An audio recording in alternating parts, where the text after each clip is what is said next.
César nació en Roma el 13 de julio del año 100 AC.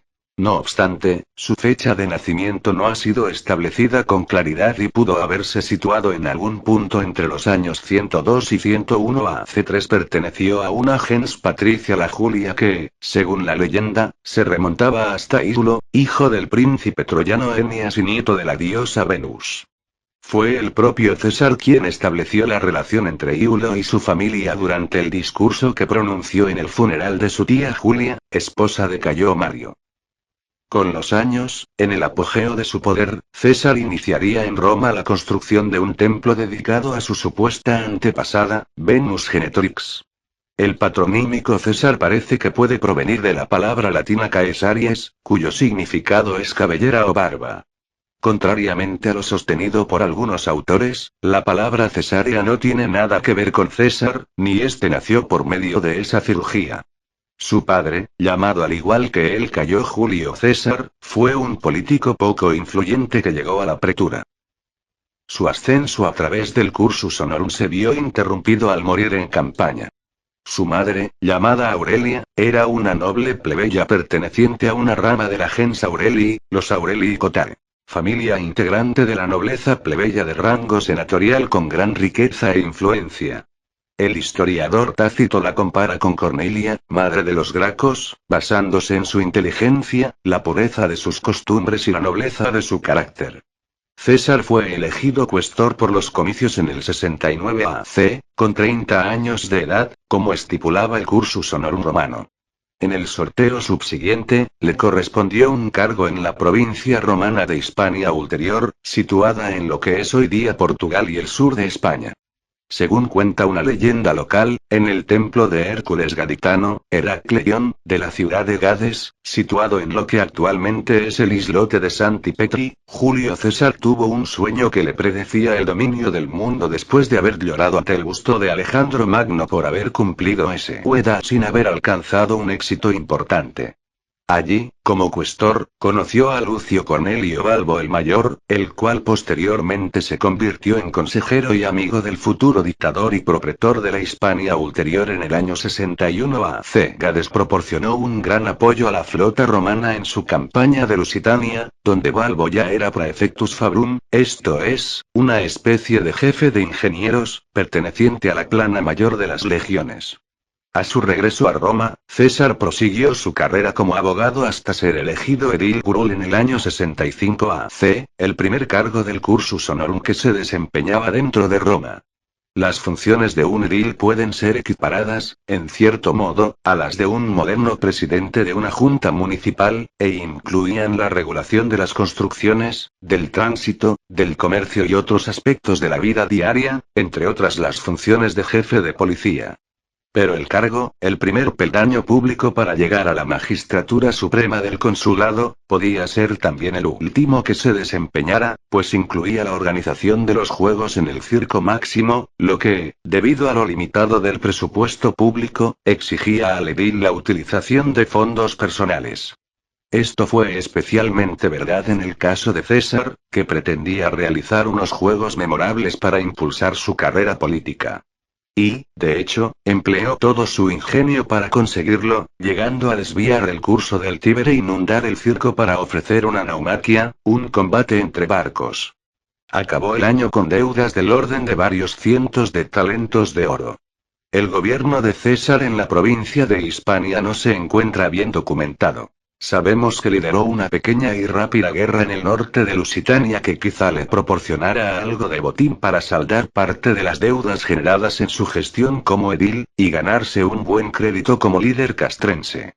Sin duda, el éxito militar fue importante, ya que el Senado le concedió un triunfo.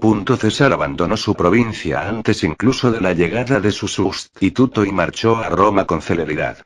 Al llegar al campo de Marte tuvo que detenerse a la entrada de la ciudad, pues aún ostentaba el imperium, hasta haber celebrado el triunfo. César abandonó su provincia antes incluso de la llegada de su sustituto y marchó a Roma con celeridad. Al llegar al campo de Marte tuvo que detenerse a la entrada de la ciudad, Pues aún ostentaba el Imperium, hasta haber celebrado el triunfo. En la primera reunión del Senado durante el consulado de César, este trató de ofrecer un generoso acuerdo para recompensar a los veteranos de Pompeyo. Catón no estaba dispuesto a que se aprobara y empezó a utilizar su táctica favorita. Habló y habló hasta que César le impidió seguir, indicándoles con un gesto de la cabeza a sus lictores que se lo llevarán. Al verlo, algunos senadores comenzaron a abandonar sus puestos. Al ser interrogados por César para conocer por qué se marchaban, uno de ellos le contestó que prefiero estar en la cárcel con Catón, que en el Senado contigo. Tras un año difícil como cónsul, César recibió poderes proconsulares para gobernar las provincias de Galia Transalpina, actualmente el sur de Francia, e Iliria, la costa de Dalmacia, durante 5 años, gracias al apoyo de los otros 2 miembros del triunvirato, que cumplieron con la palabra dada. A estas 2 provincias se añadió la Galia Cisalpina tras la muerte inesperada de su gobernador, Quinto Cecilio Metelo Celer. Eran unas provincias muy buenas para alguien que, como César, y siguiendo la típica mentalidad del procónsul romano, no tenía intenciones de gobernar pacíficamente, pues estaba necesitado de bienes para pagar las fabulosas sumas que adeudaba.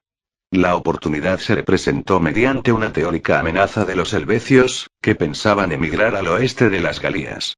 Decidido a impedirlo y con la excusa política de que se acercarían demasiado a la provincia de la Galia Cisalpina, los helvecios querían instalarse en Pagos Antón, al norte de la Aquitania, reclutó tropas e inició las operaciones bélicas que, a la postre, darían lugar a lo que más tarde se denominó Guerra de las Galías, 58 AC, 49 AC, en la que conquistó la llamada Galia Comata o Galia Melenuda, actualmente Francia, Holanda, Suiza y partes de Bélgica y Alemania, en varias campañas.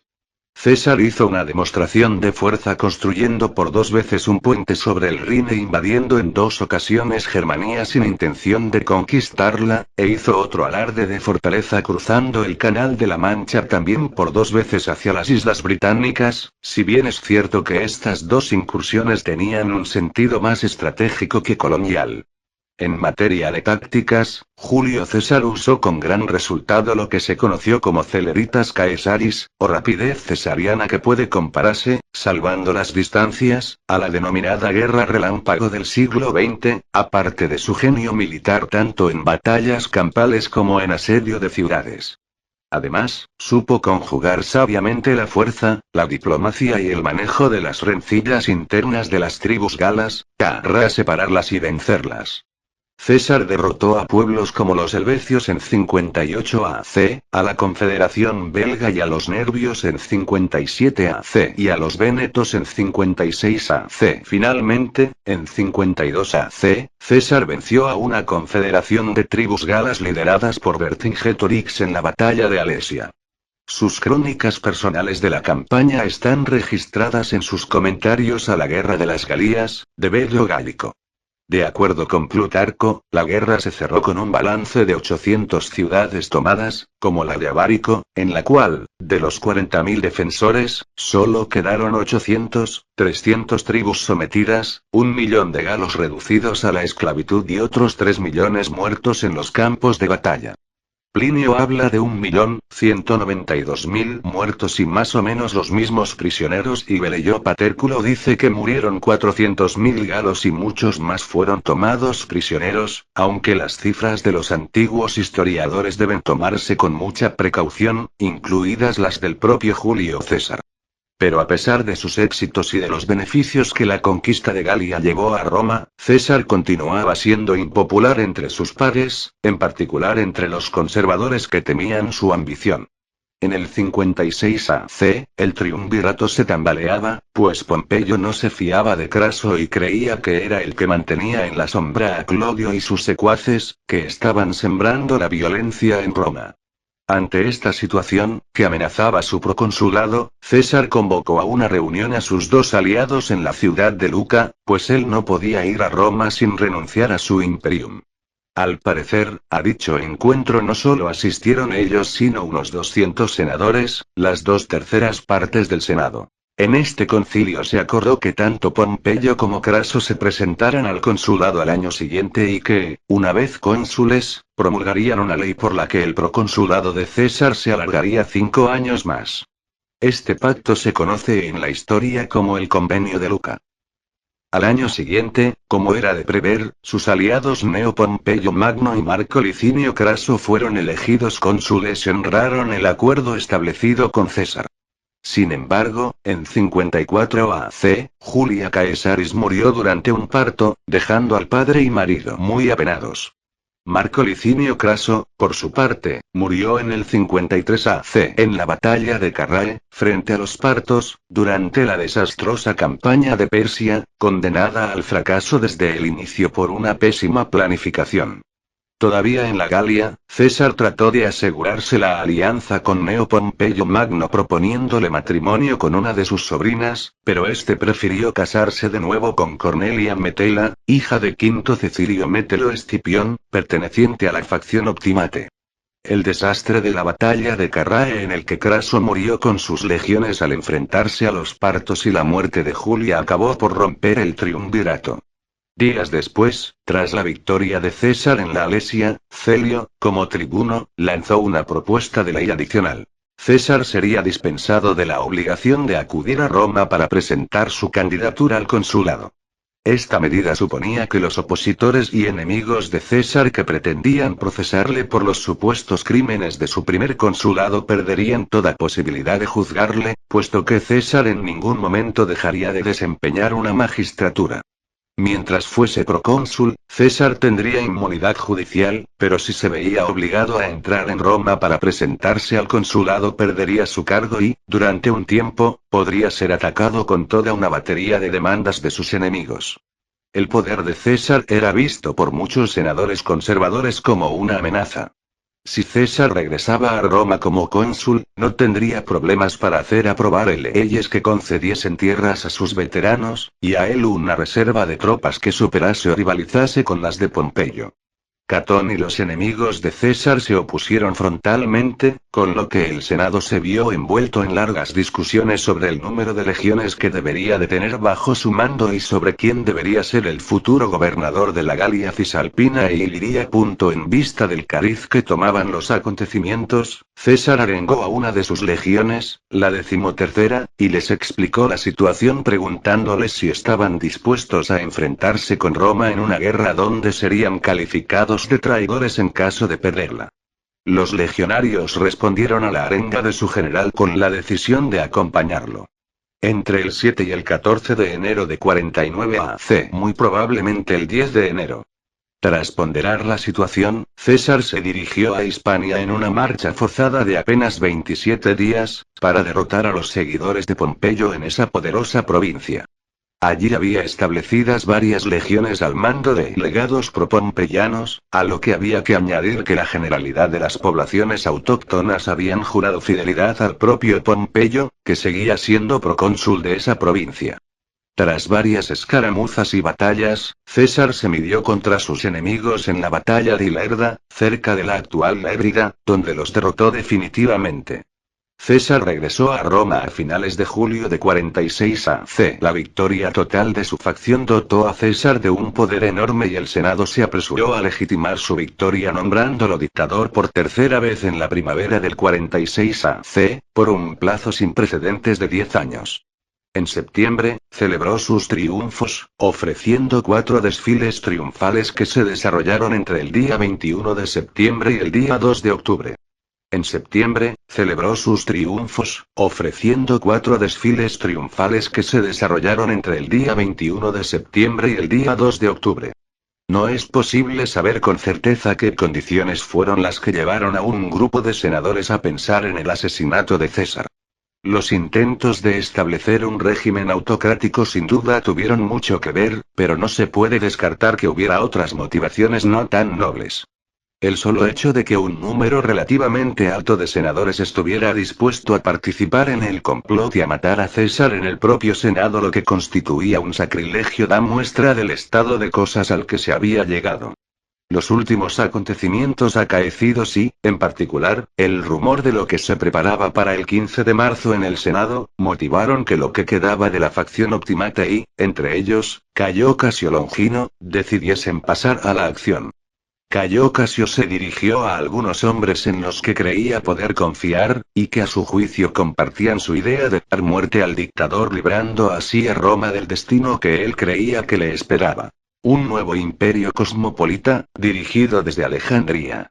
Sin embargo, Cayo Casio Longino no era probablemente el hombre adecuado para ser la cabeza visible de este tipo de acción, y se acordó tantear a Marco Junio Bruto, considerado como el personaje indicado para este papel.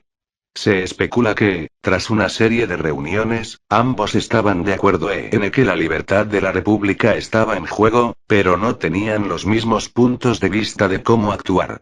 Marco Junio Bruto no pensaba asistir al Senado el día 15, sino que abogaba por la protesta pasiva, la abstención. Pero Cayo Casio Longino le replicó que como ambos eran pretores, podían obligarlos a asistir. Entonces respondió Bruto. En ese caso, mi deber será, no callarme, sino oponerme al proyecto de ley, y morir antes de ver expirar la libertad. Cayo Casio Longino rechazó de lleno esta solución, pues entendía que no era dándose muerte como se iba a salvar la República, y lo exhortó a la lucha, a pasar a la acción. Su elocuencia terminó por convencer a su interlocutor.